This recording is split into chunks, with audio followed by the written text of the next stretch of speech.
Gwalpokhar police ने अलग अलग जगहों पर छापेमारी कर ब्राउन शुगर के साथ 2 आरोपी को गिरफ्तार किए हैं। बताया जा रहा है कि गुरुवार की रात गुप्त सूचना मिलने पर ग्वालपोखर थाना पुलिस के पंजीपाड़ा पुलिस चौकी अंतर्गत लीची बागान और पंजीपाड़ा राष्ट्रीय राजमार्ग संख्या 27 पर छापेमारी कर 2 लोगों के पास से करीब 620 ग्राम ब्राउन शुगर बरामद किया। गिरफ्तार आरोपियों में एक आरोपी बिहार का रहने वाला है, जबकि दूसरा ग्वालपोखर थाना के पश्चिमी बनबारी इलाके का रहने वाला है। इस्लामपुर पुलिस जिला के अतिरिक्त पुलिस अधीक्षक डेंडुप शेरपा ने प्रेस कॉन्फ्रेंस में बताया कि आरोपियों को आज रायगंज कोर्ट में पेश किया गया है। सबके नमस्कार। आज के जी আছে গোয়ালপুকুরে আমরা গত কয়েকদিনের মধ্যে অনেকটা এনডিপিএস কেসে রেড করা হয়েছে আর অনেকটা ব্রাউন সুগার ধরা পড়েছে। তো সেটা নিয়ে একসঙ্গে আমরা প্রেস মিট করেছি আজকে। প্রথমে বলে রাখি টোটাল 4টা কেস হয়েছে। 4টে কেসে total around 1300 gram brown sugar এটা ধরা হয়েছে আর দুটো একটা বাইক আর একটা স্কুটিও ধরা হয়েছে তার সঙ্গে। প্রথম যে কেস হয়েছিল সেটা 1/5 ফার্স্ট মেতে হয়েছিল, যেটাতে আমরা একজনকে অ্যারেস্ট করতে পেরেছিলাম। এটা হয়েছিল আপনার গোয়ালপুকুর সোলপাড়া ডাঙ্গি যে আছে ওখান থেকে হয়েছিল। একজন এনামুল হক বলে আছে, ওনার বাড়ি থেকে হয়েছিল। ওনার বাড়িতে রেড করে police around 300 gram brown sugar ধরেছে আর 12 দিনের রিমান্ড নিয়েছিল। তারপরে আমরা আর কিছু তথ্যগুলো পেয়েছি ওটা আর ইনভেস্টিগেশন চলছে। সেকেন্ড কেস যে হয় সেটা হলো 16/5/2025-এ। এটা হয়েছিল আপনার মলদুয়ার ব্রিজ যে আছে গোয়ালপুকুরে, মালদুয়ার ব্রিজ। তো মালদুয়ার ব্রিজের পাশে থেকে ধরেছিল। একটা স্কুটিতে ছিল, আমাদের ইনফরমেশন অনুযায়ী স্কুটি আমরা যখন ডিটেইন করা হয় আর যখন রেড চালানো হয় তখন বোঝা যায় কি ওখানে 360 grams more than 360 grams of brown sugar ছিল। এটাতে টোটাল 4 জনকে অ্যারেস্ট করা হয়েছে। গাফার, বাড়ি মালদুয়ার, নির্মল কুমার পান্ডে, মালদুয়ার বাড়ি, অজয় কুমার দাস, ইনার বাড়ি কিশনগঞ্জ বিহার, আব্দুল হালিম, ইনার বাড়ি আছে চাঁদপুর, মজলিসপুর পাড়াতে পড়ে গোয়ালপুকুরে। 4 জনকে অ্যারেস্ট করে আমরা রিমান্ডে নেওয়া হয়েছিল আর একটা স্কুটি যে আছে স্কুটিও সিজ করা হয়েছে। টোটাল 14 দিনের রিমান্ডে আনা হয়েছিল অ্যাকিউজদেরকে। আর দুটো কেস কালকে হয়েছে। একটা কেস হয়েছে আপনার পাঞ্জিপাড়া বাজারে যে পোস্ট অফিস রয়েছে, পোস্ট অফিসের পাশে এনএসএ একজন ছেলে ছিল, তার হাতে ছিল। আমরা খবর পাওয়ার পরে পুলিশ রেড করে ওনার কাছ থেকে 317 গ্রামস অফ ব্রাউন সুগার ধরা পড়ে। আর ছেলেটা যে আছে ছেলের নাম আছে কুরবান আলী, বাড়ি কিশনগঞ্জ। এনাকে অ্যারেস্ট করা হয়। আমরা 14 দিনের জন্য রিমান্ডের প্রেয়ার করে আজকে ফরওয়ার্ড করা হয়েছে। আর ফোর্থ কেস যে আছে সেটা হয়েছে গেন্দাবাড়ি লিচু বাগান, গোয়ালপুকুর পিএস পাঞ্জিপাড়াতে। এখান থেকে একজন ধরা পড়েছে আব্দুল মালিক বলে। একটা বাইকে ছিল,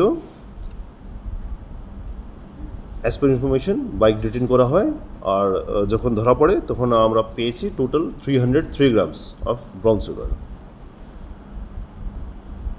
ইনাকেও অ্যারেস্ট করা হয়েছে। ইনার আব্দুল মালিক, এনার বাড়ি আছে বেলুন জিপিতে। আর যে বাইক আছে বাইকটাও সিজ করা হয়েছে। তো total around 1300 grams brown sugar 4টে কেসে আমরা গত 1 মাসে বলা যায় বা 2 মাসের মধ্যে আমরা ধরেছি। স্যার, ফার্স্ট মে যে কেসটা ধরলেন 1/5/2025-এ, তার সঙ্গে কি বাকি পরবর্তী যে আপনারা রেডগুলো করলেন সেগুলো ইন্টারকানেক্টেড? না, এখন অবধি টোটালি ইন্টারকানেক্টেড এখন অবধি পাচ্ছি না। ডিফারেন্ট ইনফরমেশন অনুযায়ী পাওয়া গেছে। তো এখন যে অন্য কেসগুলো আছে তার ট্রানজ্যাকশনগুলো যে হয়েছে এগুলো আমরা দেখছি।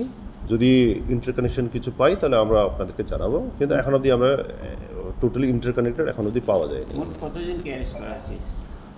মোট 1 2 3 7 জনকে এখনো পর্যন্ত এখন পর্যন্ত 7 জনকে অ্যারেস্ট এটা করা হয়েছে। প্রত্যেকেই কি স্যার মানে কেনা বেচা করতো অ্যাডিক্টেড না অ্যাডিক্টেড না পেডলার পেডলার আছে। যেহেতু 300 গ্রামস মানে কেউ নিজে কনজামশনের জন্য কেউ রাখে না, এটা নিশ্চয়ই কোনো জায়গাতে সাপ্লাই করার জন্য, কোনো জায়গাতে বিক্রি করার জন্য অ্যাজ রিটেলার হতে পারে বা অ্যাজ মিডলম্যান হতে পারে, সেটা আমরা খবর লাগাচ্ছি। স্যার দেখা যাচ্ছে যে পাঞ্জিপাড়া হোক বা বেলনজিপির যে ধরা পড়েছে সবগুলো কেসের সঙ্গে বা একটা দুটো কেসে আমরা দেখতে পাচ্ছি বিহার কানেকশন পাওয়া যাচ্ছে, কিষানগঞ্জের সঙ্গে রিলেশন থাকছে। তাহলে কি মনে হচ্ছে যে আন্তঃরাজ্য ড্রাগ পেডলার যারা আছেন বা ড্রাগ পাচার চক্র এটা সক্রিয় আছে ইসলামপুর পিডিতে, কি বলবেন? মানে এটা দেখেন কিষানগঞ্জ যে আছে সেটা খুবই ধারে, মানে কয়েক কিলোমিটার গেলেই কিষানগঞ্জ আছে। তো সেই জন্য হতে পারে কি একটা পার্টনারশিপ মতন আছে। তো এটাকে এক্স্যাক্টলি আমরা ইন্টার স্টেটের একটা ড্রাগ যে আপনি বলছেন র্যাকেট, এইটাকে এক্স্যাক্টলি আমি বলতে পারবো না, কিন্তু হতে পারে কি পাশাপাশি আছে, চেনা জানা আছে বলে একসঙ্গে অ্যাজ এ গ্রুপ কাজ করছে। তো এইটা যে ইন্টার স্টেট কানেকশন যে আছে সেটাও আমরা এটাতে খোঁজ লাগাচ্ছি। স্যার গত শুক্রবারে পটুয়া বনবাড়ি এলাকায় একটা বাড়িতে পুলিশ রেড চালিয়েছিল ওই দুপুরের দিকে। সেখান থেকে কিছু টাকা 10 লক্ষ টাকা উদ্ধার হয়েছে। স্যার ওই ঘটনাটা কি ছিল? উনি তো শুনলেন যে মাদক কারবারি ছিল।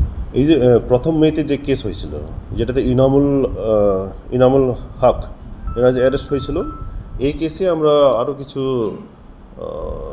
মানে ইনভেস্টিগেশন সমেত আরও কিছু পেয়েছি।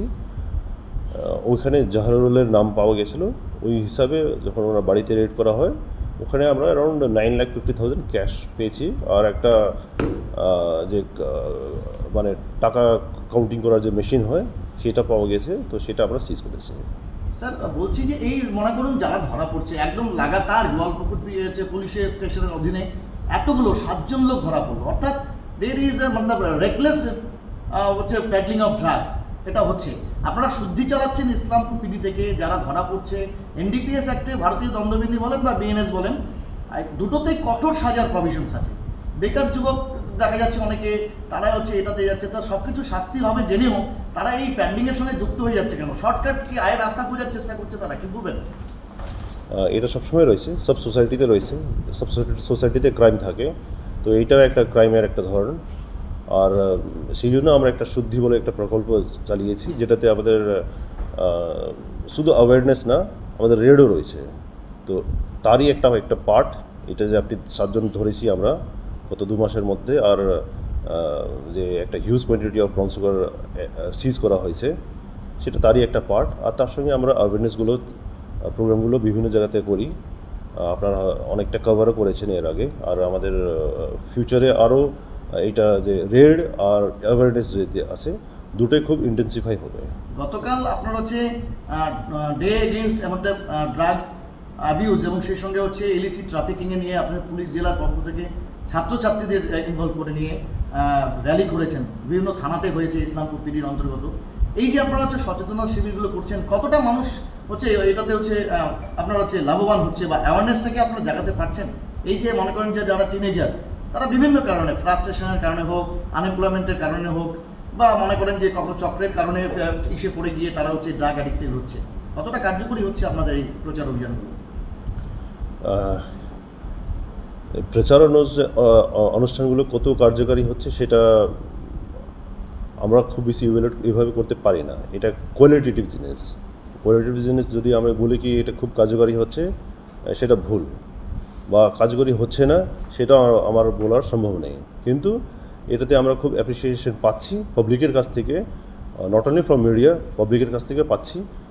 আর আমরা এই ধরনের প্রোগ্রাম আরও চালিয়ে যাব, আর আশা করি কি শুধু আমাদের না, এটা এনজিও চালায়, বিভিন্ন অন্য সংস্থাগুলোও চালায় এই ধরনের অ্যাওয়ারনেস প্রোগ্রাম। তো আশা করি কি এটা নিশ্চয়ই কার্যকরী হবে। স্যার বাংলাদেশি ধরা পেয়েছে